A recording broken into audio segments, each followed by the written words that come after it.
Jordan Walsh only wanted a quiet walk that October evening. The sky was heavy with gray, the park unusually still when he saw them. A man and a woman seated by the pond watching him with an intensity that made the hair rise on his arms. The woman's eyes caught his for a split second, and Jordan froze. In that brief glance, her pupils didn't look human.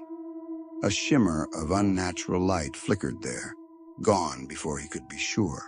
He blinked hard, telling himself it was just the reflection of the water.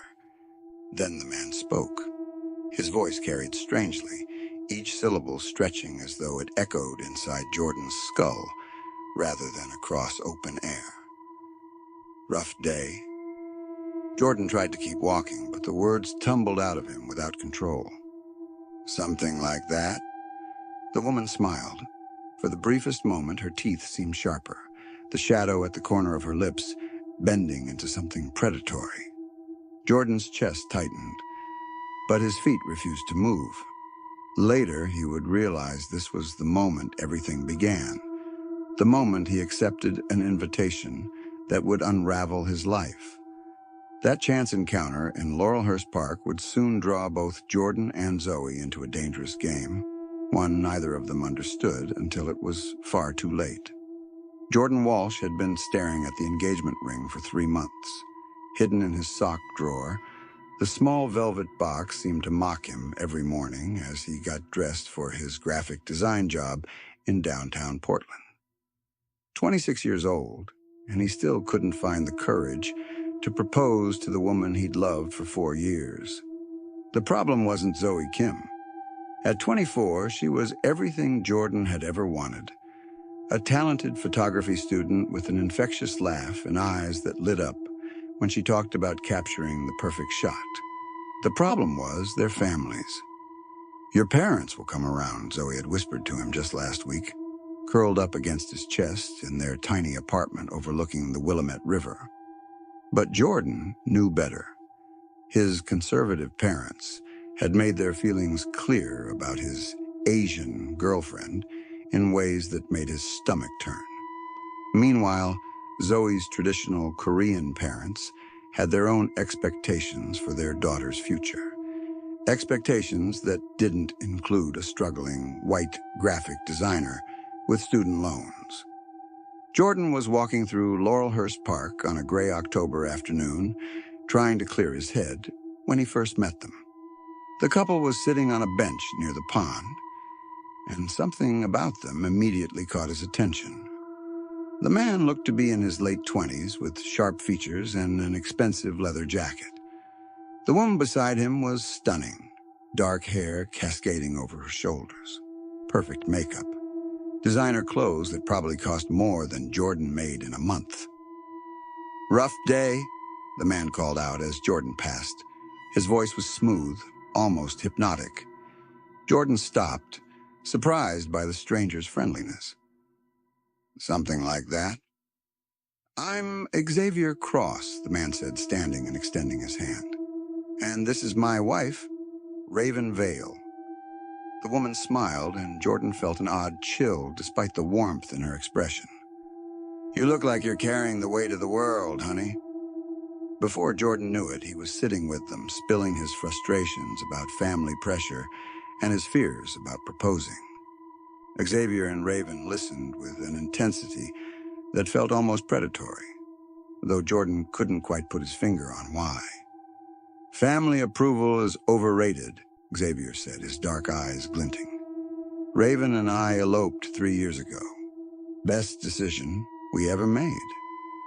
"Our families tried to control us too," Raven added, her voice silky. "They don't understand real love. They just want to maintain their little traditional bubbles." Something about the way she said traditional made Jordan's skin crawl, but he found himself nodding. These people understood his struggle. "You should bring your girlfriend to meet us," Xavier suggested. "We're having a little gathering on my yacht this weekend. Nothing fancy, just some friends who understand what it's like to be truly free." Jordan hesitated. "I don't know. What's her name?" Raven asked, leaning forward with sudden interest. Zoe. Zoe Kim Raven's smile widened. And for just a moment, Jordan could have sworn her canine teeth looked sharper than they should. Bring her. We'd love to meet the woman who's captured your heart. When Jordan told Zoe about the invitation, she was surprisingly enthusiastic. It sounds fun, she said, adjusting her camera lens. And honestly, it might be nice to spend time with a couple who gets what we're going through. The yacht was impressive, a gleaming white vessel moored at Tom McCall Waterfront Park. Xavier greeted them with expensive wine and warm smiles, while Raven immediately took Zoe under her wing. You're even more beautiful than Jordan described, Raven said, linking arms with Zoe. Come on, let me show you the upper deck. The sunset views are incredible from there. As the women walked away, chatting and laughing, Xavier clapped Jordan on the shoulder. She's perfect for you, man. You can see the love between you two from a mile away. Thanks, Jordan said, watching Zoe disappear up the stairs. Sometimes I wonder if I'm enough for her, you know? She's so talented, so driven. Self-doubt is poison, Xavier said, his voice taking on an edge that made Jordan glance at him sharply. It destroys relationships faster than any external pressure. The evening started pleasantly enough. Xavier regaled them with stories of his charter business, while Raven talked about her work as a lifestyle influencer. They seemed genuinely interested in Jordan's graphic design work and Zoe's photography ambitions. But as the night wore on, something shifted. The conversations became more personal, more probing. Raven began telling Zoe stories about male infidelity, casual anecdotes about cheating husbands and lying boyfriends that seemed designed to plant seeds of doubt. Men are just wired differently, Raven said with a knowing look. They say they want commitment, but when temptation comes along, she shrugged elegantly. Well, you're young and beautiful, Zoe. I'm sure you've noticed how other women look at Jordan. Zoe laughed uncomfortably. Jordan's not like that. Oh, honey, Raven's voice dripped with false sympathy. They're all like that? The good ones just hide it better. Meanwhile, Xavier was working on Jordan with equal subtlety. Marriage is a huge step, he said, refilling Jordan's glass. You're young. Are you sure you're ready to close that door forever? I love Zoe, Jordan said firmly. Of course you do. But love and compatibility are different things. Have you ever wondered what else is out there? What other connections you might be missing? Jordan felt a strange fog creeping into his thoughts. The wine was stronger than he'd realized, and Xavier's words seemed to echo in his mind with unnatural persistence. The real manipulation began the following week. Raven invited Zoe for coffee, just the two of them.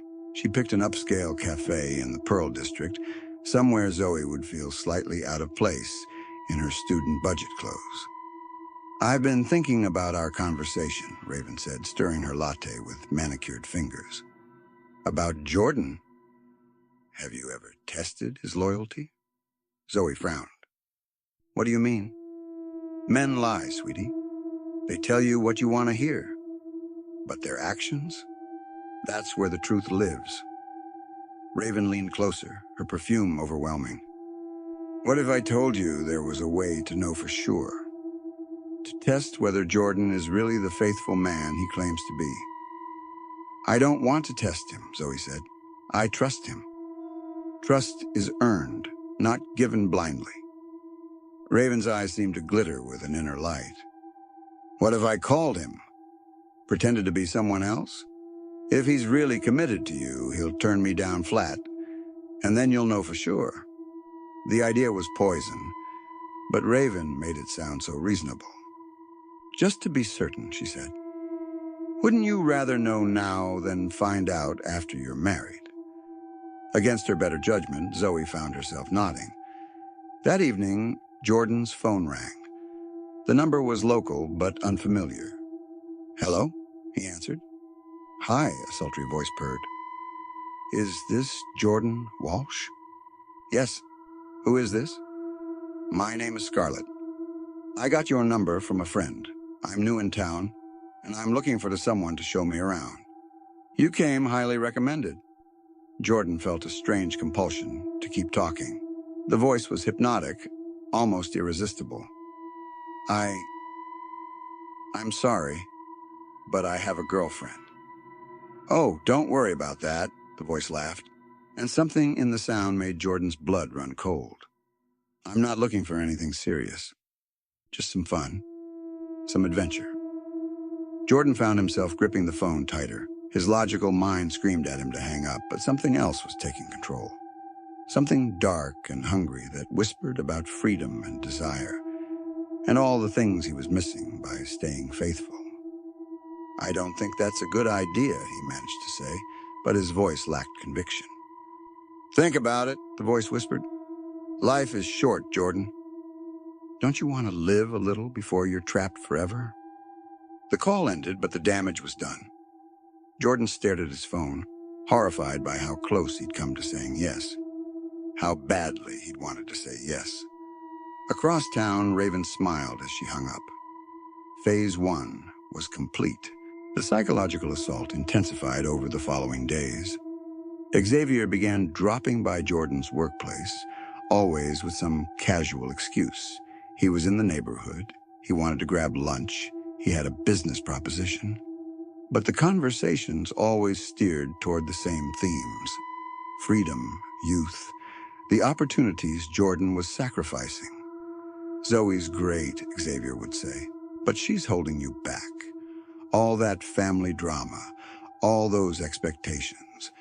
When was the last time you felt truly free? Meanwhile, Raven was poisoning Zoe's mind with carefully crafted lies.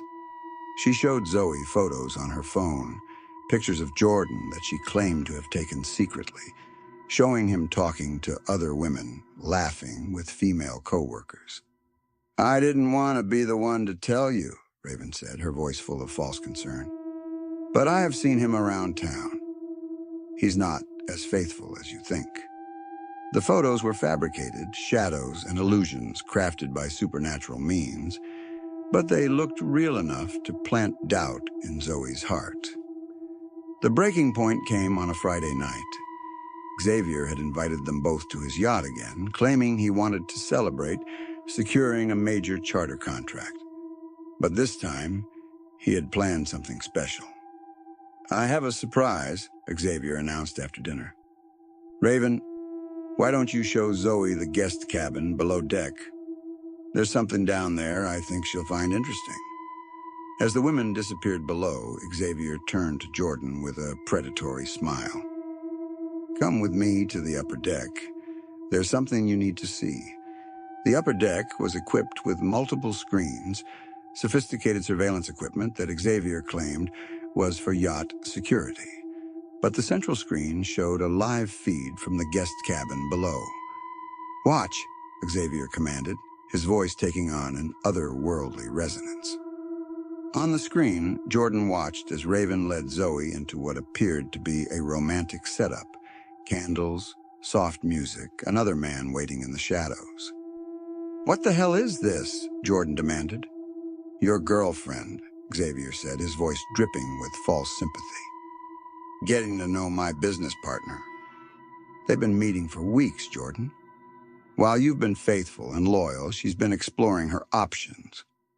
The scene on the screen was a lie, a supernatural fabrication, but it looked absolutely real. Jordan watched in horror as the shadowy figure embraced Zoe as she appeared to kiss him back. I'm sorry you had to see this, Xavier said, placing a hand on Jordan's shoulder. But you deserve to know the truth. Meanwhile, in the guest cabin below, Raven was showing Zoe a different screen, a different lie. This one showed Jordan on the upper deck, apparently in passionate embrace with a beautiful woman. I followed him here, Raven said, her voice heavy with manufactured sadness. I thought you should see what he's really like when you're not around. Both Jordan and Zoe stared at their respective screens in devastation, watching their love being destroyed by carefully crafted lies. "You know what you have to do," Xavier whispered to Jordan, his eyes beginning to glow with an unnatural light. "She betrayed you. She doesn't deserve your loyalty." "Make him pay," Raven hissed to Zoe, her beautiful face starting to distort with supernatural malice. "Show him what betrayal feels like." But as both Jordan and Zoe reached their breaking points, something unexpected happened. Through the yacht's large windows, the full moon broke through the clouds, casting silver light across the water. The moonlight triggered a memory in both of them simultaneously. Their first date 4 years ago. Walking along this same waterfront, under a full moon just like this one. Jordan had taken Zoe's hand and pointed at the moon's reflection on the water. "That's going to be our symbol," he had said, young and romantic and full of hope. "Whenever we see the moon like this, we'll remember this moment. We'll remember how much we love each other." Zoe had laughed and kissed him under that moonlight, and they'd made a promise to each other that night, that no matter what challenges they faced, they would trust in their love. The memory hit them both like a physical blow, cutting through the supernatural manipulation like a knife through silk. "Wait," Jordan said suddenly, his mind clearing. "This isn't right. Zoe would never." "Something's wrong," Zoe whispered at the same moment, stepping away from Raven's screen. Jordan wouldn't. Their doubt broke the spell, and suddenly they could see clearly. The screens flickered and died, revealing them for the illusions they were. Xavier and Raven's beautiful faces began to shift and distort, their true natures seeping through their human masks. "You're too late," Xavier snarled, his voice deepening into something inhuman. "The seeds are planted. The doubt is there. We own you now." "Love like yours is so rare," Raven added, her perfect features melting into something monstrous. "It makes the corruption so much sweeter when it finally breaks." Jordan ran toward the stairs, desperate to reach Zoe. "Zoe!" "Whatever you're seeing, it's not real." "Jordan!" Zoe's voice called back from below. "Don't believe them. Don't believe anything." They met halfway, crashing into each other's arms on the main deck. The moment they touched, the yacht seemed to shudder around them. "It's not real," Zoe gasped, clinging to Jordan. "None of it's real. I could feel them in my head, trying to make me hate you." "They showed me things," Jordan said, his voice shaking. "Made me think you were betraying me. But the moon, I remembered the moon." "Our promise," Zoe whispered. "I remember too." Xavier and Raven emerged from opposite ends of the yacht, no longer bothering to maintain their human appearances. Xavier's skin had taken on a grayish pallor, his eyes glowing red in the darkness. His fingers had elongated into claws, and when he smiled, his mouth was full of razor-sharp teeth. Raven was even worse. Her beautiful hair had become writhing black tendrils, and her face had split open to reveal rows of needle-like fangs. Her voice, when she spoke, was like nails on a chalkboard. "Young love is so predictable," she hissed. "You think your little moon memory can save you? We've been feeding on couples like you for centuries." "Breaking hearts is our specialty," Xavier added, advancing on them with predatory grace. "We start with doubt, nurture it with lies, and watch as love destroys itself from within." "But you're both so pure," Raven continued, her voice mocking. "So devoted. It will make the corruption that much more delicious when we finally break you." Jordan and Zoe pressed against each other, trapped on the deck as the demons circled them like sharks. The yacht had drifted away from shore, leaving them miles from help. "What do you want?" Jordan demanded, trying to keep his voice steady. "Your souls," Xavier said simply. "Your love, corrupted and turned to hate. It's quite nourishing, actually." We gave you every chance to destroy each other, Raven added. But since you've chosen to be difficult, we'll simply have to take what we want by force. The demons began to close in, their claws extended, when a new voice cut through the night air. I don't think so. Everyone turned toward the sound. Standing at the yacht's railing, as if he had simply stepped out of the shadows, was a man in dark clothing. His face was partially hidden by a baseball cap, but his presence radiated calm authority. Who the hell are you? Xavier snarled. The man stepped onto the deck with fluid grace. Someone who believes love like theirs should be protected. Another human, Raven laughed, but there was nervousness in her voice. How delightful. We'll save you for dessert. I'm not human, the man said quietly. And you're trespassing in my territory. Jordan and Zoe felt a strange sense of recognition, though they were certain they'd never seen this man before. There was something familiar about his voice, something that spoke to a deep, primal part of their minds. Guardian, Xavier whispered, and for the first time fear crept into his voice. Leave, the Guardian said simply. Now. We have claim to these souls, Raven protested. They invited us in, accepted our friendship. The rules. The rules protect free will, the Guardian interrupted. You use supernatural manipulation. The contract is void. They still doubt each other, Xavier said desperately. We planted the seeds. The corruption will spread. Will it? The Guardian asked, turning to Jordan and Zoe. Do you doubt each other?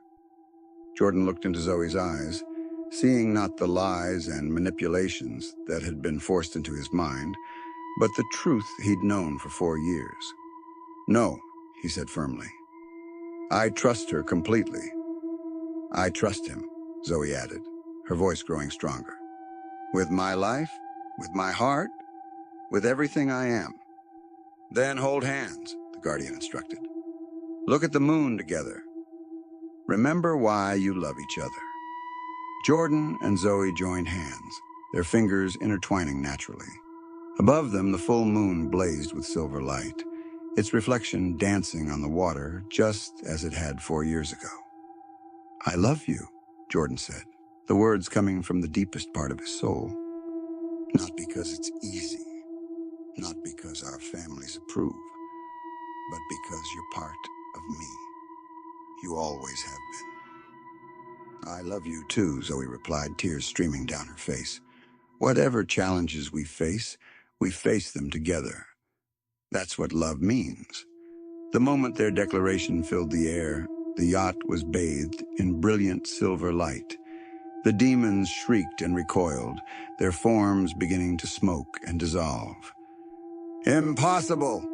Raven screamed as her body started to disintegrate. Love isn't that strong. Nothing is that strong. You're wrong, the Guardian said calmly. Love freely given, without manipulation or coercion, is the most powerful force in any realm. Xavier made one last desperate lunge toward the couple, but the silver light struck him like a physical blow. His body erupted into flames that burned with the color of moonlight. This isn't over, he howled as the fire consumed him. There are others like us. They'll find you. Let them come, Zoe said, surprising herself with her own courage. We'll be ready. The demon's screams faded into nothing, leaving only ash that was quickly scattered by the river breeze. The yacht, now revealed to be nothing more than a rotting hulk held together by supernatural illusion, began to sink into the dark water. The Guardian stepped toward Jordan and Zoe, gesturing toward the approaching shore. You'll find a small boat tied to that dock, he said. It will get you safely back to land. Wait, Jordan called out as the man began to fade into the shadows. Who are you? How do we thank you? You already have, the Guardian replied, his voice growing distant. Your love, your trust in each other despite everything they put you through. That's all the thanks I need. "Will we see you again?" Zoe asked. The guardian paused, and for a moment his shadowed face seemed to smile. "Perhaps. When you're ready to make your love official, you might find you need a witness." He vanished completely, just as the yacht gave its final shudder and disappeared beneath the black water. Jordan and Zoe found themselves treading water, but true to the guardian's word, a small rowboat waited at a nearby dock. They pulled themselves aboard, shivering and exhausted, but alive. "Jordan," Zoe said as he rowed them toward shore, "about our families, about the pressure." "I don't care," Jordan said firmly. "I was an idiot to let their opinions matter more than what we have. Zoe Kim, will you marry me?" "Even without a ring?" she asked, laughing through her tears. "I have a ring," Jordan admitted. "I've had it for months. I was just too scared to give it to you." "Then yes," Zoe said, leaning forward to kiss him under the moonlight. "Yes, absolutely yes." They spent the rest of the night in their apartment, holding each other and planning their future. They would elope, they decided. A small ceremony, just the two of them and whoever they chose to witness their vows. When the morning came, they found a business card on their doorstep. It was plain white, with no name or contact information. Just an address in Laurelhurst Park and a single line of text. "When you're ready, I'll be here." Jordan looked at Zoe, and they both smiled. They knew exactly who had left the card, and they knew that when their wedding day came, their mysterious guardian would be there to witness the love that had survived the very depths of hell. As they planned their future together, neither Jordan nor Zoe noticed the way shadows seemed to retreat from their apartment, or how the morning light seemed brighter around them. They had been tested by forces beyond their comprehension and emerged stronger than ever. Their love, purified by trial and proven under the moonlight, had become something powerful enough to banish demons and inspire guardians. It was, as the guardian had said, a force that could overcome any darkness.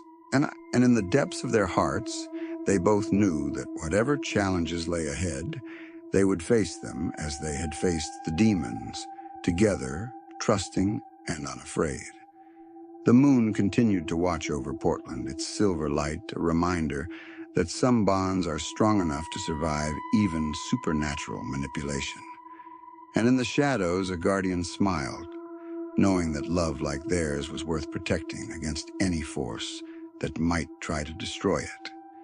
Their story had become legend in realms both human and supernatural, proof that true love, when tested by the darkest forces, only grows stronger in response. As Jordan and Zoe began their new life together, they carried with them the knowledge that they had stared into the abyss and chosen each other anyway. Their love was no longer just an emotion. It was a weapon against the darkness, a shield against doubt, and a beacon for others who might face similar trials. The demons were gone, but their love remained, eternal and unbreakable as the moon that had witnessed its triumph.